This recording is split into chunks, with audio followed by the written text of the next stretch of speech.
Hi friends, welcome back to my channel. This is Shawn K, and today we're going to talk about the 5 things that I'm doing this year to have a successful Thankful 30.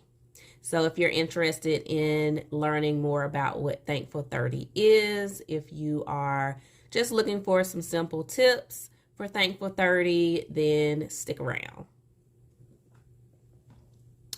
Okay, you guys, so this gratitude journal I have here, this is what I used last year for Thankful 30. This is hilarious because actually this year I'm not using this gratitude journal, but this is from Gold Mine and Cocoa. And this year it just so happens that I am using another Gold Mine and Cocoa journal. I'll just give you guys a quick look at just a couple of my pages from last year's Thankful 30. So one thing that's important for me in the next Thankful 30 period. Well, let's start with what Thankful 30 is. Thankful 30 is there are 30 days in November, and you're basically journaling your gratitude for 30 days. You're inserting, it could be pictures, it could be very, very simple. I've done it in a very small, like field notes. I've done it in that. So just a quick note of what you're thankful for the day. If you get stuck, you can use prompts. There are a number of prompts for gratitude on Pinterest, so I will share also the prompts that I have just in case you get stuck or you're not sure how you want to get started, or you just need a little nudge in terms of the thought for what you want to journal for the day. That's what Thankful 30 is. It's really just taking time each day and just doing a reflection for 30 days. As they say, if you do something for 30 days, then it can become a habit. So it's just taking time to give thanks and to be grateful, which is a big part of November here in the United States. So that's why it's typically done in November. Okay, so with this gratitude journal, it was, in my opinion, for me and my style, it was too big. It was a lot of white space left where I would need to write after I created just my scenes like this. I had a lot of to write about, but if I didn't have a lot to write about, then I had to really go in and basically fill up the entire page with deco. So for me, I want to scale back the size. Like I said, I have done it in a field notes, and I like that size. I like pocket or passport size, so that you can just really cut to what was important and you don't feel really like you're wasting your paper, or that you have to make up additional things to talk about in your journal entry. And I think that's the way that you can really be successful in the Thankful 30 is, keeping it quick, keeping it cute, and just really cutting down. So I'll show you what I'm using. I'm going to use this notebook. Like I said, it's a Gold Mine and Cocoa. It is a spiral notebook. And I've already set up the pages in terms of the waterfall effect. So all of these pages have been either cut down or there is deco on them to make the pages a lot shorter. Now, there are still some large pages because, just like I previously showed, there are some days where I have a lot to write about. But I feel like this, with the waterfall effect, will give me more flexibility to select a page that's maybe not so big, because I know I don't have as much to journal. And so, like I said, these pages are pre-filled out. Some are very short and sweet, And then, of course, some will be medium. And then especially if you have pictures, if you know you have pictures, then you can use maybe a larger page. So this is actually what I'm going to be using for Thankful 30. And I have 30 of these waterfall pages.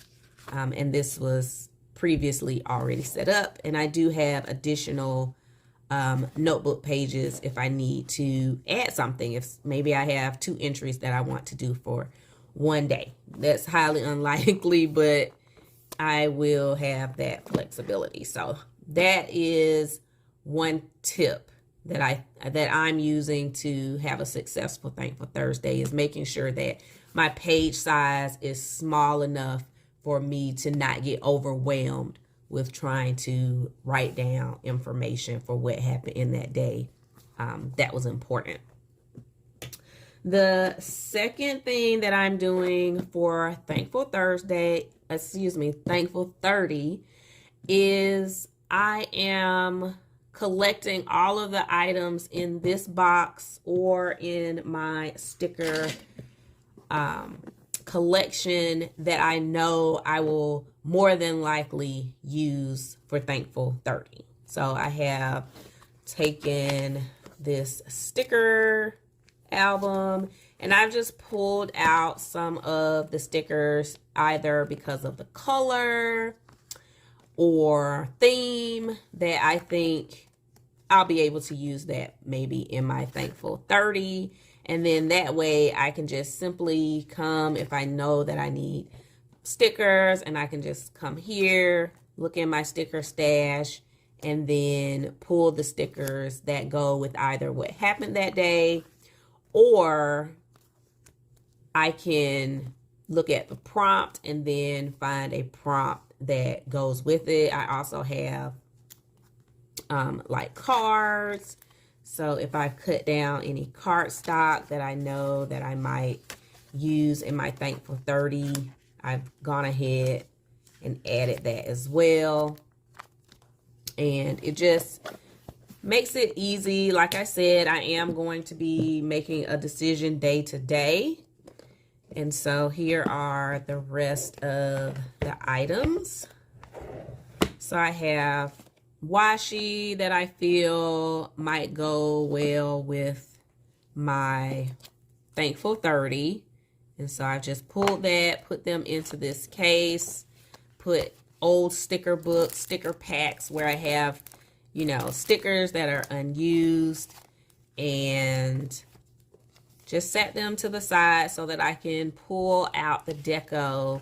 And my suggestion would be, for me to be successful, I'm going to look through all of my stickers and pull what I need, because of course we have so much stuff in the planner community that things get lost. Like, I didn't even know I had these fall pumpkin and leaf and acorn stickers. Like, it was just like stuck in an album or amongst other things. So now that I've pared everything down to these are the items that potentially I would use in my Thankful 30, now each day when I decide to get started, I will still go through my sticker stash and make sure I have exactly what I want for my Thankful 30.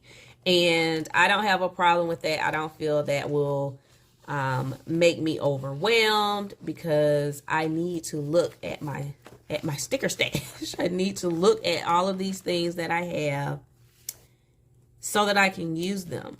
And if I don't use them in Thankful 30, now I've laid eyes on them and I'm still doing my daily planning, I can still come up and pull something that I want to use in my daily or weekly or monthly scheduling planning, you know. So that is another way that I plan to utilize my things, be organized to have a successful Thankful 30. Okay. The next tip for Thankful 30 is pictures. Pictures are a big part of Thankful 30 and December Daily. So I do have a Kodak printer. I think I have enough printing pages in here, and then I have some set aside upstairs. But even if I don't, you don't have to have pictures. If you don't have pictures, let's talk about if you don't have a mini printer. If you don't have a mini printer, you can take your pictures off your phone. You can take your phone to Walmart and they will print them. It's like 20 cents or something like that. And you can print your pictures if you want to print your pictures. But if you don't have a mini printer or you don't have it in your budget, don't worry about if you don't have pictures. You can use pictures that you have already printed. Like I said, for some things, if I see the prompt, you know, matches a picture that I already have printed somewhere, then I can use that. Or use magazines, okay? If there is a picture in the magazine that goes with something that you're thankful for, then you can use that. Like this, I just opened this Food Network magazine, and the first thing they have is Ready, Set, Georgia, and it has the outline of Georgia. I think this is absolutely beautiful with the lady. So if you don't have stickers, use a magazine. Okay, but don't feel that you have to use pictures. You can use magazines or old books or anything that has different images. If you have a printer at home, then you can print things out that are JPEG pictures and things like that. So don't feel that you have to have a mini printer. So that is also a tip for Thankful 30 and how you can make your pages look great and have a successful 30 days of gratitude. And last but not least, the purpose of Thankful 30 is recognizing that you are thankful. You are choosing to be positive. You are choosing to have a mindset of gratitude. It is not about the pictures or your stickers. It's great to destash and get rid of that and all of that. But the main purpose, if you just have 30 sheets of paper or a 15 front and back, you're just taking time to focus on the positive things in your life. You're focusing on the things you enjoy, the things that bring happiness and contentment to your life, the things that are going well, that are helping you grow into a new person. Maybe it's not a positive thing, but you recognize that this thing happened and you're thankful for that because it has pushed you to another level in your relationships, in your friendships, in your marriage, in your education, in your business. Sometimes those things are not positive. Sometimes those things are negative. Sometimes those things hurt. But we recognize that it has helped us to grow and put us in a new place where we can do new things that help us to be the person that we have prayed or cried or asked God in some type of way to help us get to. So remember that is the biggest part of Thankful 30. So definitely think about doing Thankful 30 if you've never heard of it. If you have, be sure to comment below and let me know, are you doing Thankful 30 and what type of journal are you using for Thankful 30? Are you pre-planning your pages? Are you going to wing it like me? Are you going to just take it day by day and set a time that you want to journal and write down your thankfulness and, you know, put all of your things into your pages at that time? So until the next time, you guys, I hope that you have a successful Thankful 30. I look forward to reading in the comments what you plan to do for your Thankful 30 journal entries. Take care, you guys.